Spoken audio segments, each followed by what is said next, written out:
Welcome to The Last Commons. This webinar will be discussing Chapter 6, The Great Rupture, in the book, The Last Commons. Participating in the webinar will be David Redmond, our special guest today, Dawn Ringrose, Jeff Ulich, and Haley Simons. But before I introduce the panel and begin the discussion, I'm going to ask Arcos if he'll do a brief summary of what is contained within Chapter 6. So Arcos, over to you. Absolutely. In Chapter 6, The Great Rupture, the author examines how COVID-19 was a seismic shock, upending daily life, governance, and global systems.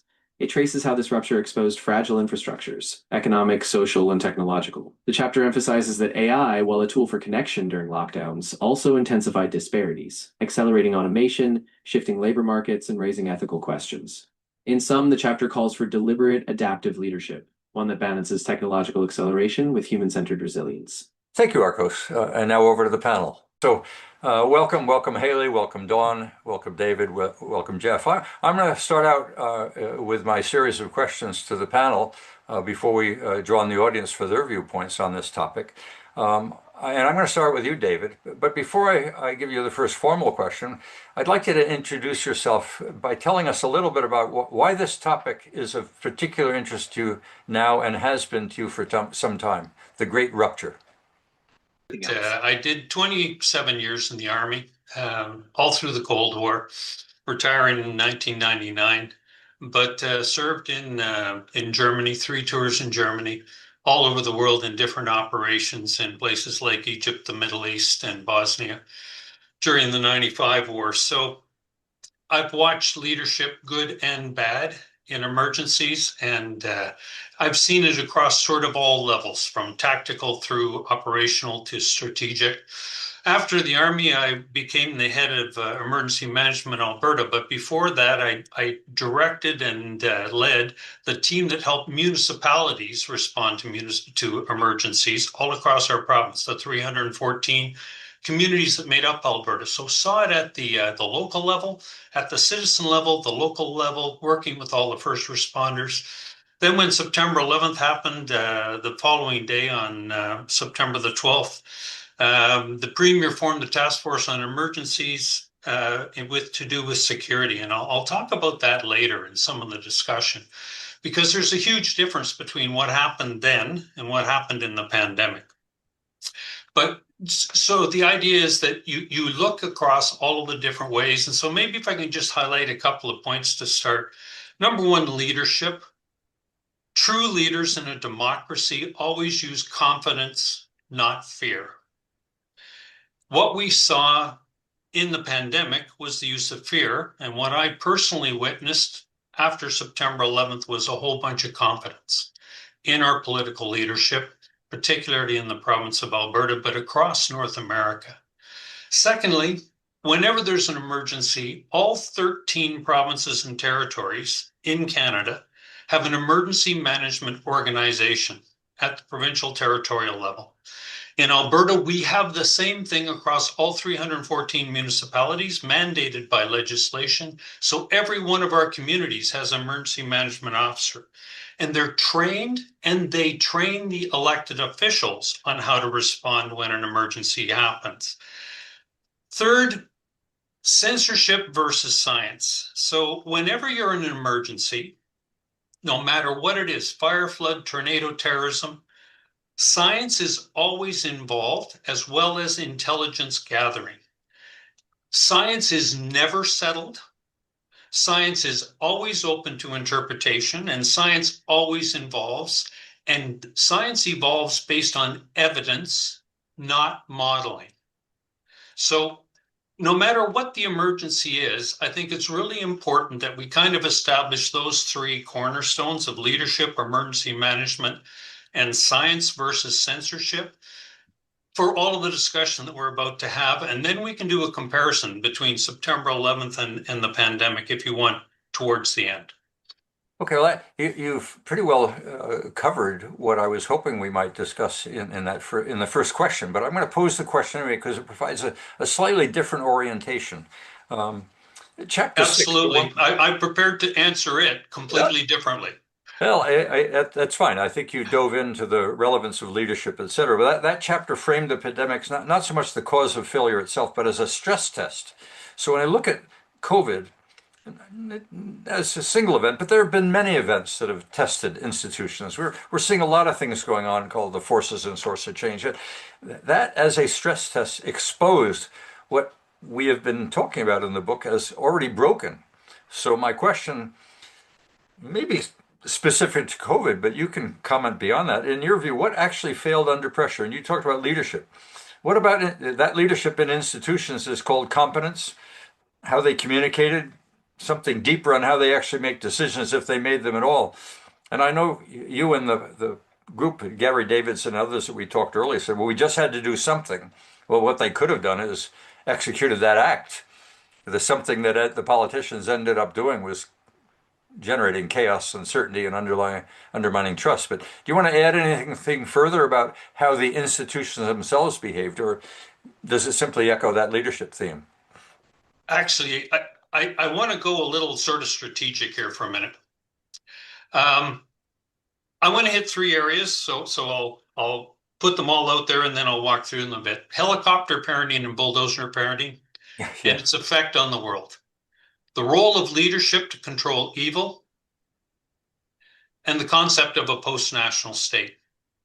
And I think they're all directly applicable to what we saw happen during the pandemic and what we're seeing happening across our government institutions whenever they're put under stress in this decade. So helicopter parenting and bulldozer parenting. It was a joke back in 1975 when I started having my kids that some parents did helicopter parenting, and we almost ridiculed them because, you know, when little Jimmy or Johnny or Sarah were in a difficult situation, the parents would rush in and pluck them out and take them away from the risk or the embarrassment or the challenges. And helicopter parenting lasted from 1975 to about 1995-ish. Those children then turned into bulldozer parents. And instead of plucking their children out, when they became parents, they removed obstacles from in front of them rather than removing them from them. And bulldozer parenting became a real thing. It got teachers fired, it got civil servants fired, it got government leaders fired, because whenever their children were challenged, their parents bulldozed people out of the way. And that sort of lasted from 1995 to 2015. In a perfect time for us to get a prime minister that believed in the post-national state that I'll talk about in a minute. But what that created was a group of people, and there's been many, many studies on the effects of helicopter parenting and bulldozer parenting. But remember, it creates fragile people who are unable to deal with risk, who in fact believe that all risk belongs to the government, that it is not their job to self-administer risk, that it's up to someone to save them from the challenge and the problem. And so as soon as you start talking that way, you got to remember that those people that were children in 1975 are now running our country. All right? And I don't mean at the prime minister level. I mean at the companies, the industry, at our municipal government, provincial government, federal government, in our NGOs, all across the mosaic that makes up our society. So I'll pop to the second point. The role of leadership to control evil. I learned in the Army very quickly that 5% of any organization was evil. And in my case, it was soldiers. And so my job as the leader, whether I was a platoon commander, company commander, battalion commander, or higher formation commander, was to find and fix the evil, and to take them and deal with them in whatever was the appropriate manner, therefore allowing the 80% that were great to get on with their jobs, and the 15% that slid between the evil and the good, to make them realize that evil was being dealt with and that they wouldn't get away with it, and they would slide to join the 80%. But what happens when the evil, the 5%, become the leaders? Who then deals with the evil, and who supports the 80%? So I want to leave that and evil can manifest itself in many ways. I don't mean by shooting people or blowing people up. I mean everything to do with self-gain. When evil comes in charge, self-gain is the motivation, no matter what it is, to stay out of jail or to make hordes of money or to whatever it is. And so the last thing is the concept of the post-national state. And what we saw during the COVID response was organizations outside of our elected officials making decisions for our country, our provinces, our municipalities, and our citizens, and trying to enforce what they believe to be right. Non-pharmaceutical interventions, for an example, had been studied for 2 decades. And when I say NPIs, I mean things like school closures. I mean things like washing your hands. I mean things like closing businesses, closing borders. There's 15 of them, and they had been studied and studied some more. And we had written pandemic influenza plans to ensure we didn't use them. Notice I said didn't, not do, because they do far more harm than good. And so the minute you have both elected officials and civil servants making decisions that are based on things that had been studied and intentionally throwing away the evidence, you ended up where we ended up in the pandemic. So I just sort of give that as a framework for the discussion that I hope will come later. That was superb. We don't typically get a broad view from the featured presenter today, but this was superb. Thank you. I'm going to turn now to Haley, because during that period, debates seemed to be suppressed as well. We were reminded, and I think David just did, that science advances through challenge, yet much dissent during the pandemic was marginalized rather than engaged. So my question to you, Haley, is there a way to go about balancing the need to limit harmful misinformation with the equally important need to protect open and even uncomfortable scientific and public debate?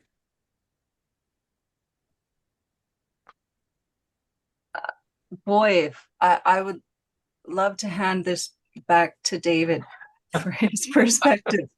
Wow, David, that's really it's powerful, but it's also empowering. I might just piggyback on what David said, if you'll allow this for a second. When we're talking about debate, and the way you framed it, Perry, is balance. Is it really, how do we balance misinformation against open debate? Because then we're talking about conceding to someone that gets to hold the scale, and whoever holds the scale then decides what goes on. So maybe before we talk about balance, we have to talk about what debate actually is, just for argument's sake. It's similar to science. You take a position and it is challenged, and the friction between that challenge produces something truer than the starting point. So the debate process is very similar, I would say, to the scientific process. Science is a process. It's not an outcome. And it's not a set of conclusions. So what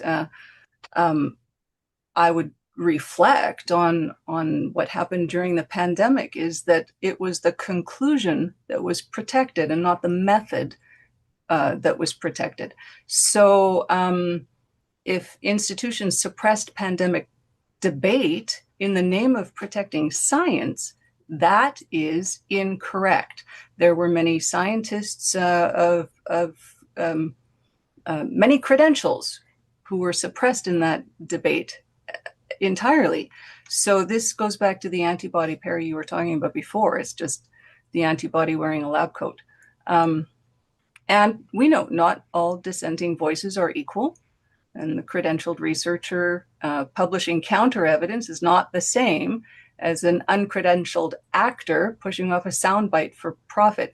And I'm going to pull from the thread from last week, and David mentioned this today. And when we start looking at the intention or the motivation of whoever is putting out this misinformation or whoever is controlling information, it's the same thing, whether we're trying to identify an evil source or a poor player in this. In this, we also this is how the legal system is set up as well. So in law, we don't suppress evidence in trial to protect a conviction. You have to insist on full examination. It's the only process that produces a verdict. that's worth trusting. And I know trust has been this word that's come up in all of the chapter conversations. And trust is a feeling. It is not a fact. Trust is something that is given to us, and it can be given to us incorrectly as well, depending who is the more convincing argument. David, your comment about being more harmful, it brought me to thinking of, remember when we were in school and we were taught what they told us was the proper protocol for earthquakes. And they said, we all must hide under our desks. I don't know if that's still the protocol du jour, or if that's changed. Now the kids are going through active shooter protocols, and that is more damaging to the kids. It is exceptional. My daughter went through that too. So we're talking about balance. Who's balancing?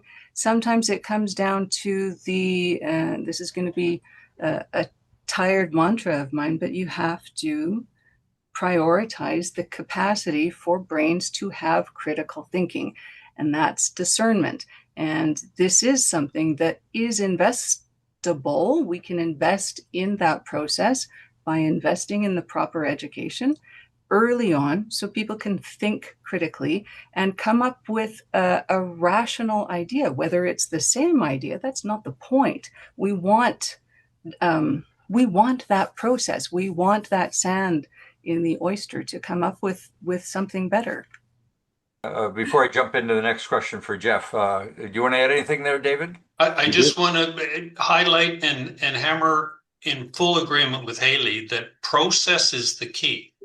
And that's why every province and territory has an emergency management organization. And one of the things that the EMO brings is process.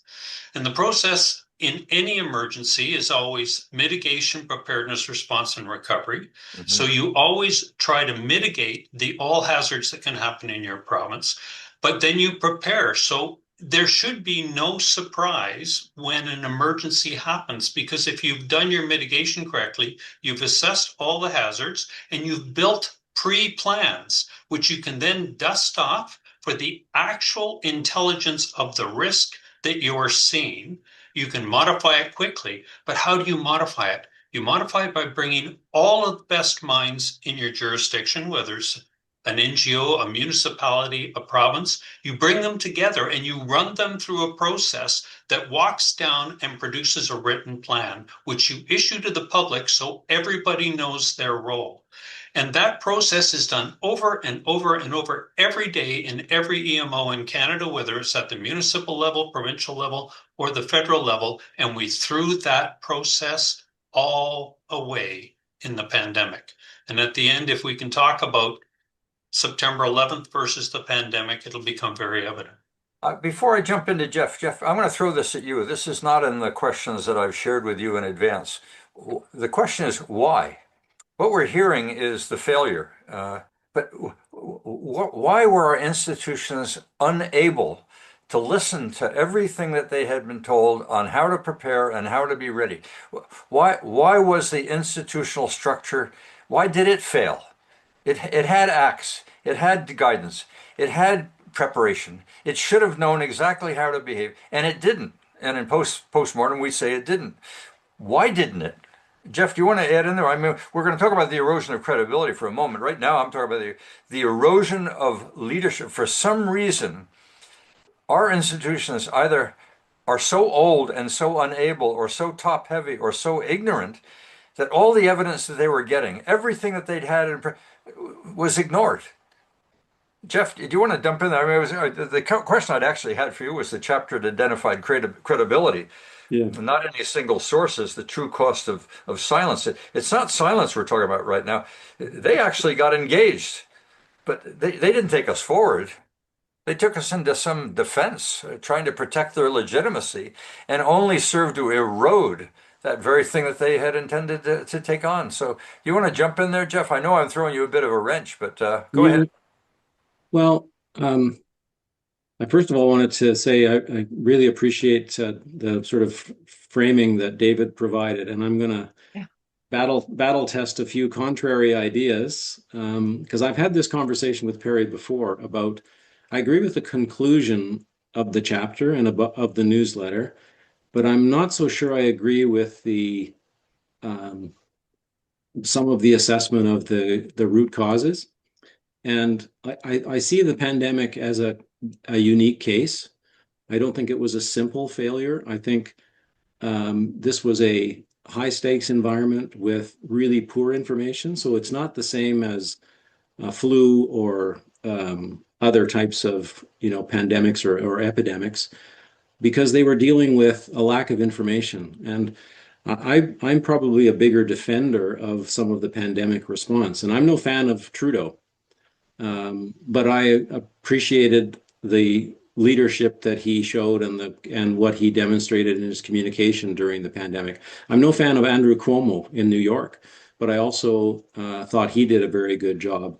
And they were operating without perfect information. They didn't know which cohort of our society this virus was affecting in the early stages. Not We true. learned it's not true. Okay, Not well, true, but we can talk about it. I'm Sorry, I don't want to interrupt. no, it's okay. Like I said, I want to battle test my take on this because I've been more sympathetic to the people who were responsible for the pandemic response than a lot of others, and I had some personal impact from this too. My niece at 32, who was immunocompromised, died of COVID in the first year. My mother lived in a seniors residence here in South Edmonton where 64 people died. And that was 2 blocks away from this elementary school that my sons went to. And I've said to Perry in the past that if it had turned out that the COVID virus affected school-age children, as did the Spanish flu, it affected young people more so than older people, and 64 toddler or young kids had died in the early stages of that pandemic. I think we would have been losing our minds and demanding much more be done. But because it was an older cohort that was affected, we had a different reaction as a society, and that's always troubled me. So I think, and maybe you can correct me if I'm wrong, David, and I know you have much more experience in this than I do, but I think some of our evaluation now is with the benefit of hindsight, and I'm sympathetic at the time that they did not know some of the things that we now know. So that was one thing I wanted to say. And I think also it's the first global public health crisis that occurred in the age of social media, a mature social media ecosystem. And that made it very difficult for institutions and public health officials to outpublish or outshout some of the other voices that were coming to bear on the subject. And so, the paternalistic communication that I think we often heard and saw, which is a mistake in these situations, the trust us, we're the experts attitude that was sometimes reflected, that invites the kind of attacks on authority that are so prevalent in a social media kind of an environment. And so I think that was a complicating factor as well for the first time in that type of a crisis. And I think that made it different. And so I think, to answer the question, that you posed, Perry, about, can credibility be regained? And I think the answer to that is that there has to be some radical transparency instead of, I think there were mistakes made in communication along the way. Absolutely. Like the whole fiasco in the States with the masking, telling people that masks weren't required when in fact what they were doing is protecting the supply of masks for healthcare workers. They would have been much better off. That got a lot of attention. It undermined their credibility, and they would have been much better off being straight with people. We don't have the supply. We need to preserve supply for our healthcare workers, and we'll get to this as soon as we can for everybody else. That would have been a better approach. So before asking David, but if you're going to get transparency, you're going to go back and revisit. You're going to do your Monday morning quarterback, and you're going to say, yeah, well, there are things that were done wrong. Is there any guarantee that they won't do it wrong again? It seems to me the book is saying there was something that happened that became evident of the frailty of our institutional structure, of the sources of power that we have today that failed, do we have any confidence that not just that the lessons were learned, but that these institutions are something other than just defensive, and recognizing the role that they play as it relates to the person at the bottom of the supply chain, as opposed to the suppliers? David, do you want to jump in right there? So the process is key. I want to go back to what Haley was saying. As a soldier, I was always taught step one in the estimate is enemy. The enemy in this case was a virus, one that we had a plan for that needed to be then dusted off based on the actual virus, not Spanish flu or something else. It was the actual virus. In February, this tool that we just talked about for social media, on this tool, I was able to get daily updates out of China, Italy, and Spain. Remember the hair screaming about Italy and all the rest of it? Yeah. So I was able to get daily, and I'm a private citizen. I was fully retired, okay? So I watched, and the people that were dying, now COVID could kill across all age groups. 94% of the people who died, and we knew this in February 2020, every single week there was an update, were 65 and older with 3 or more severe comorbidities: diabetes, heart disease, cancer, pre-existing.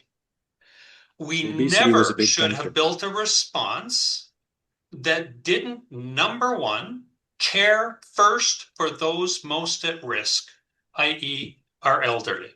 So why didn't they listen? Why? I give you three. I was asked this question because, I went after 13 out of 13 premiers for a full year and then wrote my paper, Canada's Deadly Response to COVID-19, published on July 1st, 2021, to hold them accountable in the courts at some day. Why didn't they? I constantly, because I tried to get to 13 premiers because healthcare is a provincial responsibility. And so I ended up having to use 3 words, and they're not necessarily in this order, but great for this discussion. First of all, incompetence. Mm-hmm. They had an EMO. They were briefed the day they became premier on the duties of the EMO. It was in their briefing binder, which was right behind the desk in their office. And it said, when in doubt, call the EMO.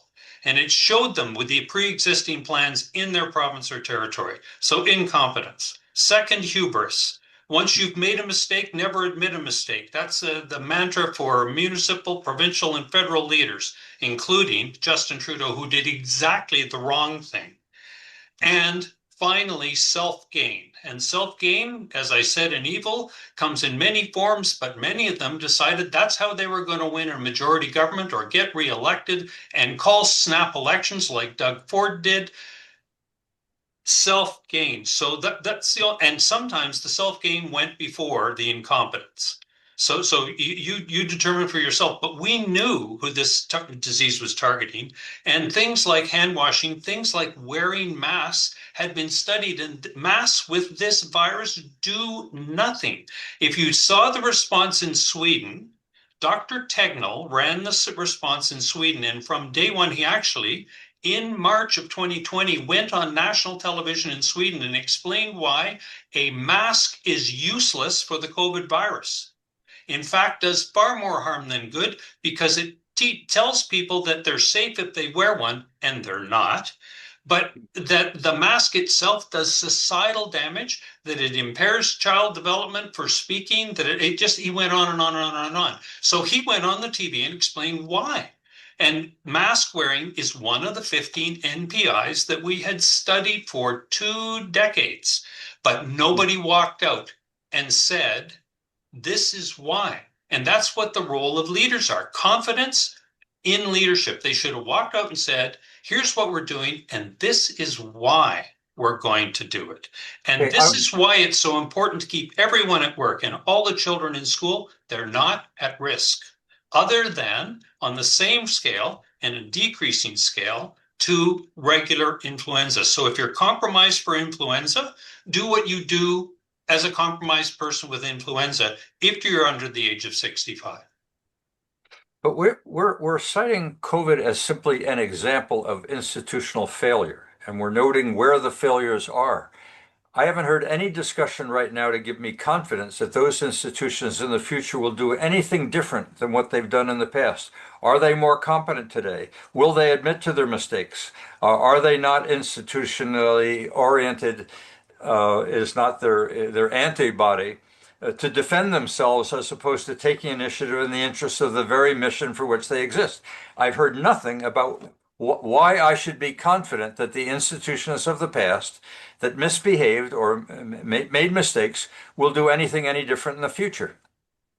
Okay, I'm going to leave it Do you at want to that. have that discussion Yeah. now or at the Well, end? let's hold on to that one because I think that's where we're headed. We're using COVID as but an example, and it was a global one, as Jeff has pointed out, and it was massive, and it affected everyone. People died. We know mistakes were made. We have the transparency. There's a lot of effort going on to understand what took place, but I don't understand why the institutions made that error, and I have no confidence that they won't make it the error again. So I'm going to shift the gears just for a moment. I got one more question. That's for Dawn. And that is the pandemic created sharply different outcomes. Some groups advanced. We heard that with seniors, while others fell behind. Children, as we know today, lost the capacity, lost their minds as it relates to their educational experiences, often permanently. Were these outcomes an unavoidable consequence of crisis management, or do they reflect a deeper structural choices about whose interests were prioritized? And I guess you can begin to open up the discussion of confidence on whether we can learn from our mistakes and that these institutions have the capability of fixing themselves for the future. Go ahead, Dawn. Boy, I'm throwing a lot at you there. I think that if we're using the pandemic example, that a lot of it was avoidable, and I say that because of structural reasons. And if we take a look at most organizations, not only here at home but around the world, they're running the best that they can, and we know in the excellence field that what you need to have a good management system in place. And the question is, how many people know about that? Only 20% of the working population. And so they're taking bits and pieces from what they do know and cobbling it together to create a management system in their organizations. And with the research that we've been doing, we know around the world that most organizations have about 50% of what they should have in place, right? And we know that where they're not performing well are on a lot of these practices that you use to deal with change. In particular, major change. Where are those contingency plans, for example? Where's the database decision making? And where's the prevention-based process management? I mean, these are the things that are much lower rated. But then you toss into that what David had referred to in terms of bringing in leadership that hasn't been elected or assigned, and it's coming out of the middle of nowhere, and they're not elected, and all of a sudden they're making the decisions and issuing orders, and we're trying to respond to that. Our government, maybe they're the puppets in the process. And then their will is being imposed on organizations here, which each have their own leaders, and they're trying to do the best they can with an agenda that is evolving and changing from minute to minute. Now, if you would have looked at the data in the beginning and monitored normal influenza statistics that we have from year to year here in Canada, pneumonia, you would see that these statistics during the so-called pandemic weren't that much out of the ordinary. And you'd also see, if you were monitoring the deaths by 100,000, you would see that it wasn't that much to get fussed up about. And then you had to wonder, why are we having the reaction that we're having? And why is a lot of fear being created? And the mainstream media is saying one thing. And then if you were tuned in at all during the time that the Freedom Convoy took place here in Canada, you would have noticed, if you were looking, that the independent media was reporting an entirely different story. And so there's this huge cognitive dissonance. Why are these sorts of things happening? So I think, and another thing too, if you look at, we need some kind of groups here to look at too, and the various responses. You have all these countries that locked down and followed the narrative. You have Sweden who said, we don't think that's such a great idea. We're not going to go to that extreme. And then you have African countries that couldn't get their hands on the vaccine. And then you have vaccine deaths, and you have injuries, and you've got the National Citizen Inquiry that's done a wonderful job in collecting all sorts of testimony from citizens and subject matter experts. So you start to put together a few more things. Anyway, I think that this is all entirely avoidable, or should have been. And it's the structural choice that we have, and in terms of the way we operate our organization. And drawing on David's emphasis on process, I couldn't agree more, because we know that kind of principles and practices that should be in place in order to make good decisions and in order to perform well and get desirable results. Unfortunately, not enough people know about that. But these institutions of ours could go back to the drawing table, and they could do an assessment and figure out where they're strong and where there's opportunity for improvement. And they could work on getting better. They might even think about apologizing to the stakeholders for some of the mistakes they made, and in particular being led by those that probably weren't in the best position to be leading these outside agencies. And then they can demonstrate more of an improvement mindset in terms of rolling up their sleeves and getting to work on creating a better management system. And I think if we could educate our citizens about this sort of thing in the school system and in professional and industry associations, let's say as an example, then most of the working population would learn about this way of operating and go on to get good results. And it would also put us in a much better way to think of these organizations as a system, interrelated and interconnected, and have to be operating well in order to get the results they're looking for. And that translates down at the individual level too, because we're helping younger people develop critical thinking skills to know, and an improvement mindset in terms of the way they look at the world.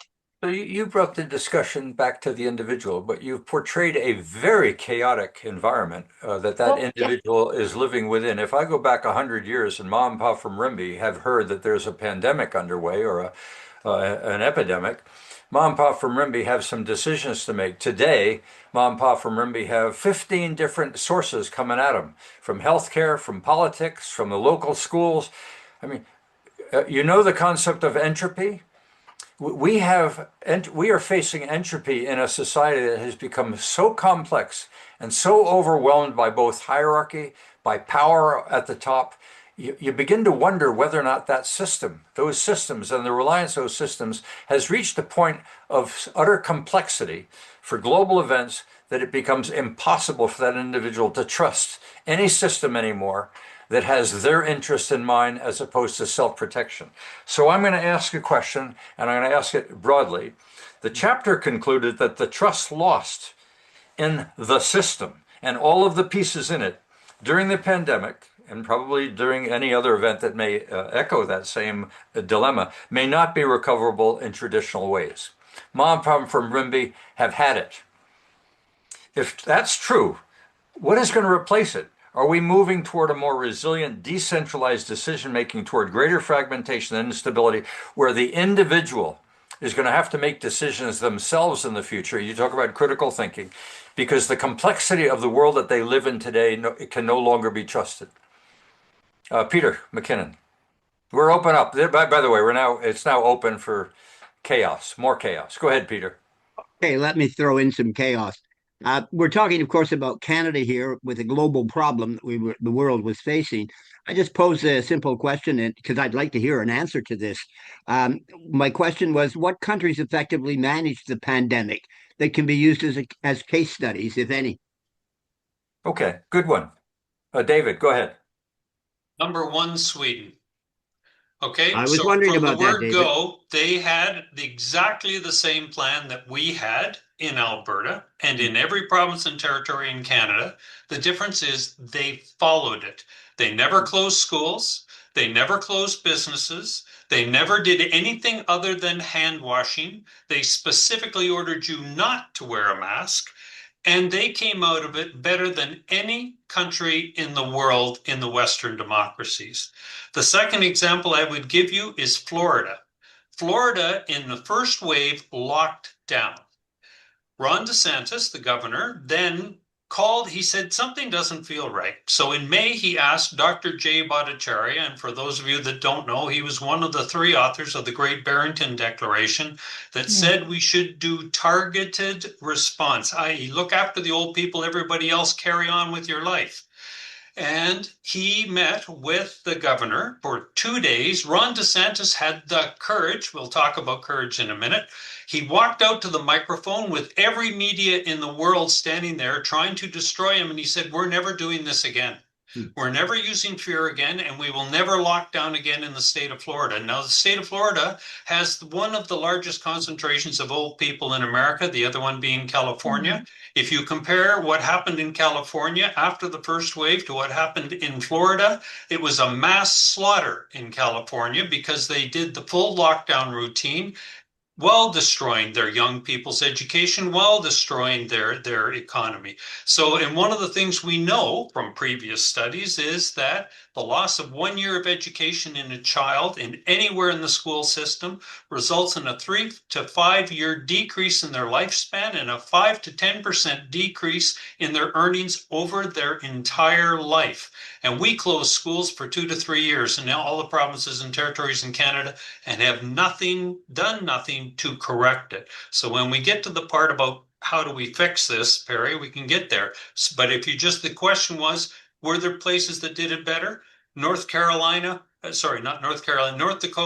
Florida, a number of U.S. states, and you'll notice the red states versus blue states. And that's where we're learning so much more coming out of the U.S. because they're actually holding inquiries. So you're pointing, I think, to leadership failure, and I was pointing more to structural failure. And I'll buy in. I want to keep the conversation going about how is it that certain leaders were ready to make the right response. I hear what they did. Was it in their DNA that they are more competent, listen to the right people, were not involved in defensiveness, tried to make decisions in the interest of targeting for the right people to make decisions? It seems to me one of the differences was a recognition that there are individuals out there being affected differently. We're not going to make global social engineering. We're going to target It seems to me the leaders were much more responsive to the relevance of the decisions they will make at an individual level. Every emergency should be managed bottom up. All right. All emergencies are local. So it starts with citizens. Repeat that again with emphasis. Every emergency is local. They all start at the bottom, and response should graduate up. So citizens in every province and territory in Canada, we tell citizens to be responsible for the first 72 hours, and we give them advice on how to prepare a kit and what supplies to have and how to care for their family if they're not directly impacted by the emergency at hand. And so the whole point is going back to Thucydides, the concept that self-discipline is the first step in self-respect, and self-respect is the first step in courage. It's up to people to manage risk in their own lives. We used to call it winter. It wasn't a 72-hour kit. It was a 72-day kit. And we took care of our families ourselves without any government help. So then the next step is the municipal order of government. And we have them trained. They actually had annexes in their municipal emergency plans for a pandemic and how to make sure business continued, not was closed. How to ensure it continued through a pandemic, even as severe as the Spanish flu. That's what we were preparing ourselves for. And so the whole concept is bottom-up response, empowering from the bottom up. And the province's job was to administer, look for communities that were harder hit than others, bring extra support to them, shifting it around within the province, and coordinate a provincial response across to help where things were worse.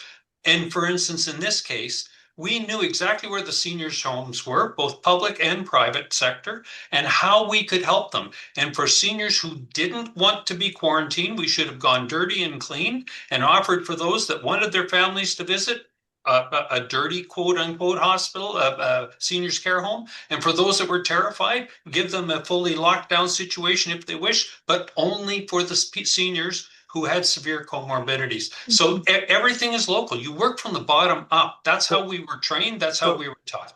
So dictators don't typically think bottom up. Dictators think about getting credit for what they do in order to restore or to gain power.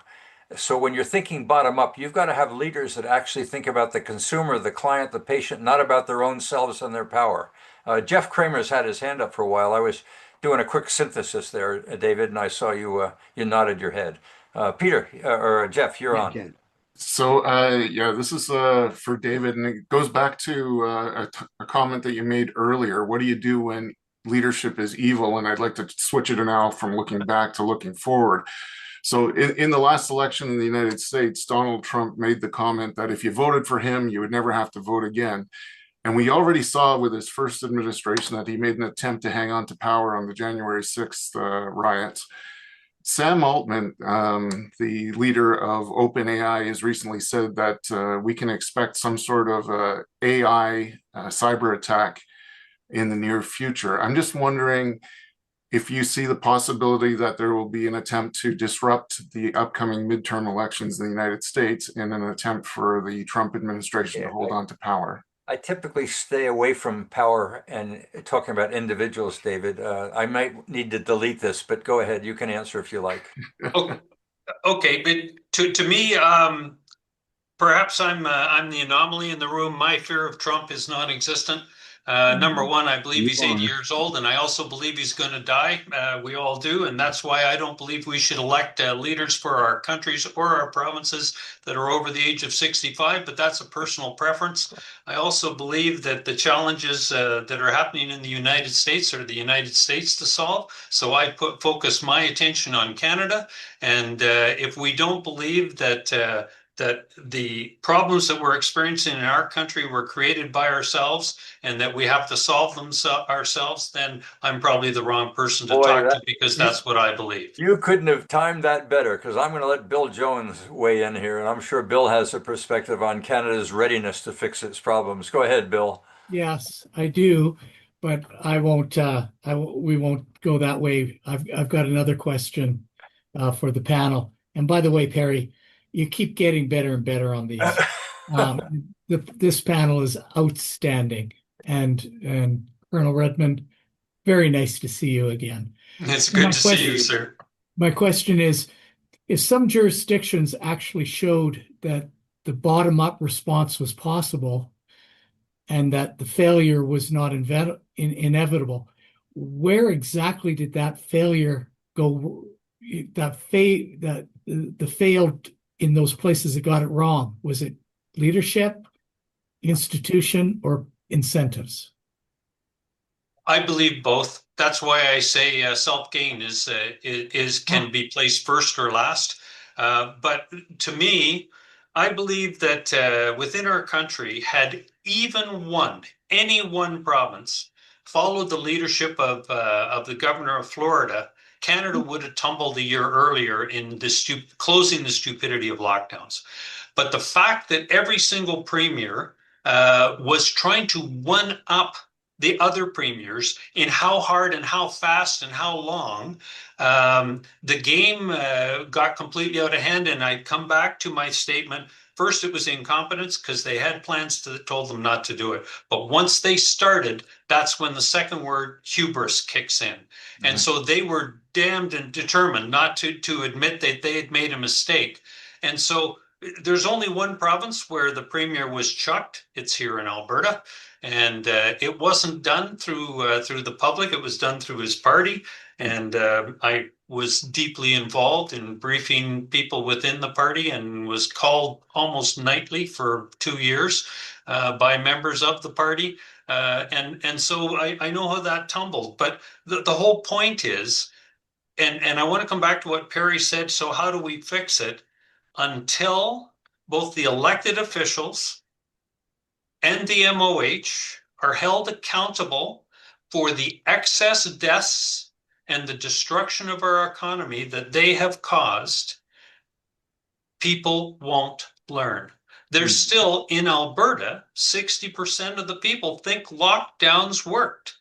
And they did exactly the opposite. They didn't stop the transmission of the virus, but they caused massive collateral damage. And I mean massive, that our grandchildren are going to be paying for. So until they're held accountable, I don't think people will learn.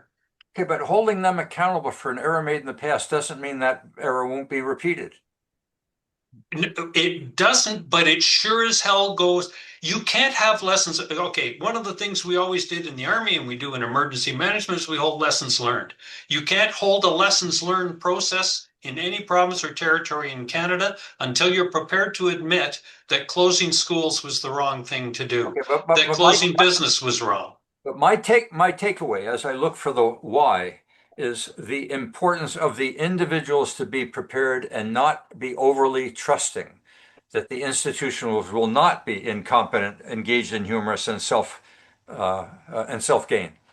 That's the lesson I take away, is that individuals need to recognize the relevance and the importance of personal sovereignty, of being engaged in critical thinking. And I don't mean to be mean-spirited as it relates to leaders, but recognize these leaders live in institutions that are often self-defensive, incompetent, and engaged in not admitting to mistakes. So a quick answer, can I circle you all the way back to my very first point, which was helicopter parenting and bulldozer parenting. Absolutely. And until we start to reteach in kindergarten all the way through, and this is going to take a decade, folks. It won't happen. It took 40 years to get here. It'll take 10 years to get out of it, at least 10 years. We have to reteach children as they're growing up that we don't give participation awards, that merit counts, and that you need to get back up when you get knocked down. And so we need to start that discussion about how do we re-educate our children to be self-reliant. But as you know, we are living in a welfare state where everyone is being told, if you would only be more civic-minded, everything's going to be okay. Trust those above you, the professionals, the institutions, the government, all of them have your interests in mind. And we know that they've betrayed that trust over and over again. And I'm not talking about anarchy. I'm talking about personal responsibility, which echoes what Jordan Peterson and you've been saying all along. If we could be in our educational system teaching kids that growing up means accepting some personal responsibility instead of first to the goal is being a victim. There's many hands up now. Bogdan, I haven't given you a chance to speak, so Bogdan, you go ahead. You're muted. I was just wondering, so in healthcare, when I was working for Alberta Health Services, we were practicing manual procedures in case we lose the IT capability and so on. Do governments at various levels have this kind of periodic exercises in how to handle this kind of events, how to go through the IMO and so on and so on? Well, they did have in Alberta. I mean, Gary Davis and Dave and others did sit down and have a postmortem. Whether or not what they concluded is going to change anything, whether or not they were truly transparent and unbiased. David, do you want to add anything there? Both Preston Manning and Dr. Gary Davidson did two separate lessons learned reports. Both are in the Premier's desk. I'm sad to say most of the recommendations have yet to be implemented and may or may not be in the future, certainly in terms of legislation, but then in terms of the entire process that we've talked about. People know what was done wrong, and Perry, I don't want to dominate, but maybe if I can give a very quick discussion about what Ralph Klein did on September 11th versus what happened in the pandemic. On September the 11th, we all know what happened. The planes hit the towers, and the world reacted. Here in Alberta, the Premier of Alberta, by midnight, on September 11th, I was in Emergency Management Alberta, and we suddenly realized we had 26 wide-body aircraft landing in Calgary and 24 in Edmonton, and we had a whole bunch of guests that we weren't planning, but fortunately we had municipal emergency plans everywhere, and so those people brought out their plans. They knew where all our hotels and their accommodations were, and so we were busy putting those people into bed so that 3 days later we could bring them home. But I got a call at 8 o'clock at night because of my background, which told me that the following morning at 8 o'clock, I was to be in a building with the government of Alberta because the Premier was forming a task force on security. And we walked in the door that morning, and what I call the 26 smartest people in Alberta were in the room, and the Premier knew them all, and he had called them all. And the Premier hadn't given direction, he'd asked a question. And he said to this group, the task force on security, what changed in Alberta in terms of security with the events of yesterday? Over the next 2 weeks, we built a draft concept, which we presented to the Premier. The elected officials are always in charge. I'm a soldier. I spent my life in uniform up to that point. My job was to support elected officials to make sure that they could bring confidence to the people.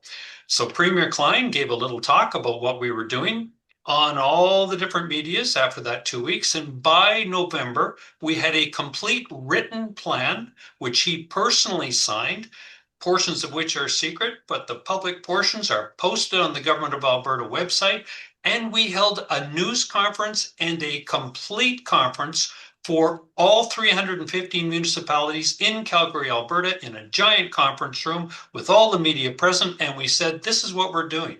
And the point was not to let the terrorists win. So everything we did with regards to security was not to remove freedoms and rights from Albertans, except for the minimum time required if there was an actual incident, and then get right back to life. That type of leadership and the process, we followed that exact process, enemy, friendly. We had all the people from the 10 sectors that make up our economy in the room, exactly what should have been in the room for the pandemic. How to keep business open, not how to close it. All right. And Premier Klein did that. Nobody gives him credit. Nobody remembers it happened, but it was all that type of leadership. But he was the public face. His signature is on the bottom of the plan. He personally met with the media. The American ambassador came out here to see what we did. I ended up in Washington, D.C., explaining to both Congress and the Senate and the newly formed DHS, because the Premier kept elected officials in charge, but he knew he wasn't the expert. He didn't bring the Solicitor General in and say, solve terrorism. He brought all the smart people. He didn't bring the MOH in and say, solve a pandemic. He should have brought all the intelligent people in. Reinforcing the relevance of situational leadership. There is no single answer. You've got to have the right process under the right circumstances. In some instances, you centralize. In other instances, you decentralize. Thank you. Between Jeff and Dawn. Dawn, you go first. Yeah, I just wanted to build on the discussion, and it just kind of drives me nuts when government just throws money at things, because I don't think it necessarily helps. It certainly didn't help during the pandemic, because most of the businesses can't pay their loans back, and a lot of the people that claimed that they needed help are now sitting at the table with the CRA. So there's, just saying that. But I often look at these situations in really basic terms. And I take a look at the relationship that government has with its citizens, like a parent-child relationship. And, we can choose to raise our kids to be very capable and resilient and stand on their own. or we can raise them to be somewhat dependent. And I think David's explanation of being a helicopter or bulldozer parent is a parent that's raising a kid that's not going to be able to stand on their own very well.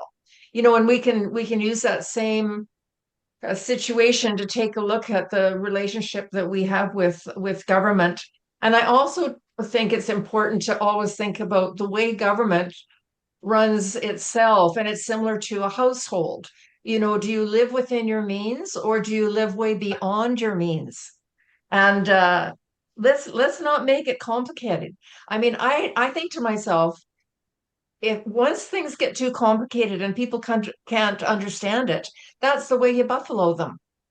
So I think as citizens, we need to stand back and demand that things be simplified. And we won't put up with the complexity sometimes that they're using to buffalo us. Okay, thank you. Jeff, you're next, then Haley. And we Yeah, got about 5 more minutes. Go ahead, Yeah, Jeff. I wanted to pick up on something from your newsletter, Perry. You made a reference to it, and Dawn did. And then David also made reference to it in his last comments about what was led by Ralph Klein, and that's the media.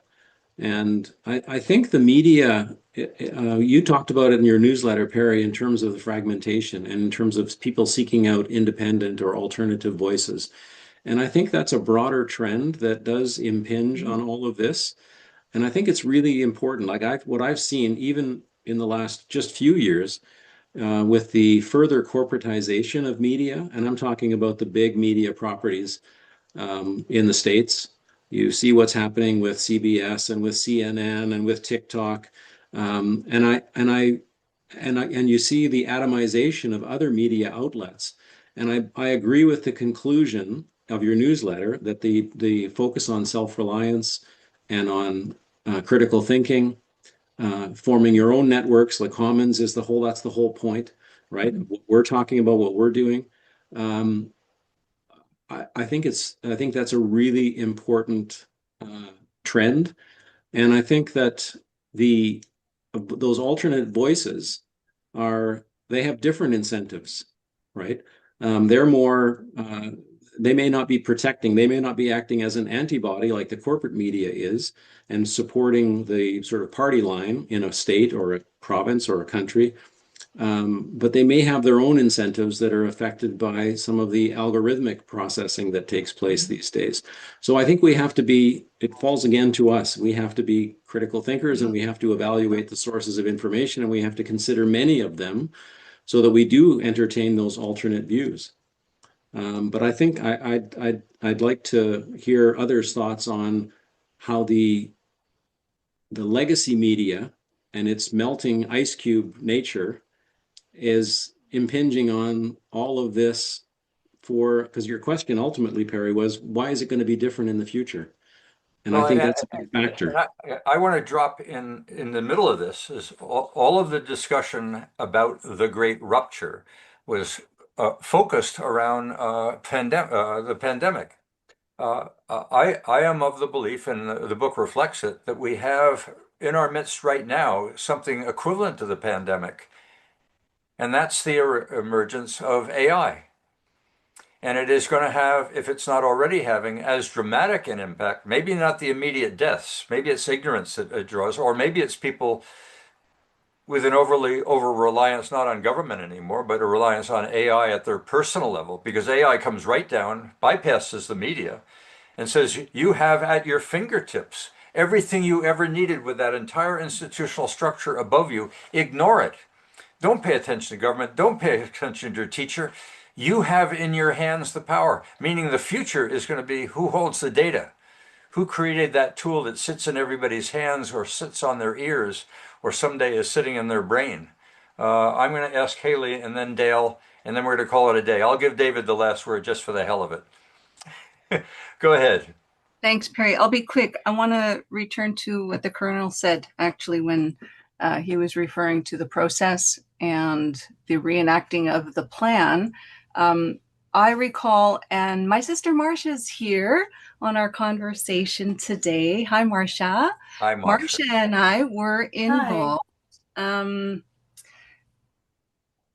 with the National Creativity Network, in their event held in New York called the Imagination Conversation, which was in response to the 9/11 Commission. When the 9/11 Commission came out with a very damning response that it was a failure of imagination. And so what the Colonel is talking about here is clearly the process has been established beforehand with this period of imaginative, I don't know, what would you call that, Colonel? You can let us know, but we know this is an absolutely fundamental piece. So when you're talking about the fragmentation of trust, to me, that sounds along the same lines as my child's feelings were hurt at school, and I'm going to swoop down and rescue them. It has absolutely nothing based in reality or something that's important. And that's evidence-based confidence. If we can replace this trust, this feeling that we have for an institution which does not make sense, there is a dissonance there that is not deserving. We need to have evidence-based confidence. How do we get that?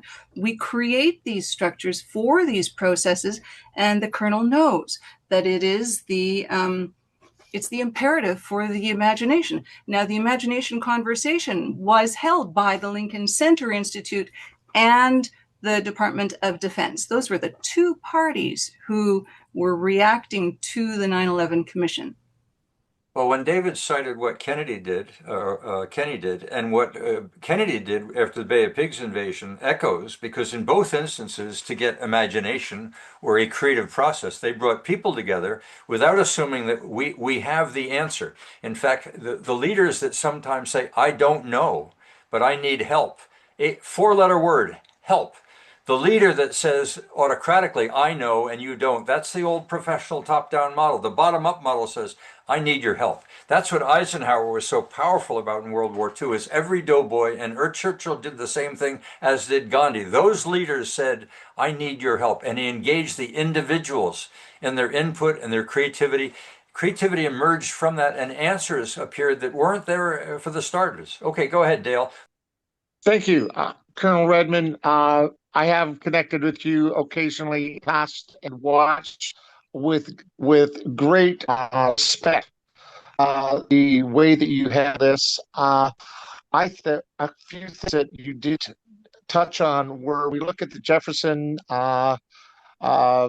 numbers that were given, the incredible levels of basically exaggeration. When we look at David Martin's study of the patents and the processes that occurred, and we look at the media as far as CBC and what happened that way and how they've turned, and thank you, Don, for mentioning NCI. I think everybody needs to look at that. And finally, when you mentioned the idea that accountability is absolute, an absolute requirement, you are absolutely correct, sir. And so I want to thank you. The one question I do have, when we're looking at and I made a note on that, you may notice, when we look at social media, one of the things that I think has happened, and we've seen that with the indigenous issues, we've seen that with racism, we've seen that with climate, and etc. It appears that the corporate, the elite, the whatever we want to call them, have an interest in creating this level of dissension and division. Now, do you believe that if we had, as I think Perry was really sort of alluding to, that bottom-up approach, do you believe that we could actually help people use social media properly, not as a Thunderdome, but rather as a collaborative tool? Yes. If the question's to me, yes. I wrote a paper in 2024. It's on the Frontier Center for Public Policy. It's called Canada 2024, A Strong Resilient Nation or a Fearful Fractured Country. And I've done many presentations on it, and I've done an hour and a half long on the 6 national interests, one at a time. And the whole point of it is to try and get Canadians bottom up to demand more from their politicians, to re-energize the political process in Canada. So the 6 national interests are clearly defined: unity, national security, good governance, rights and freedoms, economic prosperity and growth, and individual and community well-being, and what makes them up, and how to get citizens involved again. So I strongly believe in the bottom-up approach.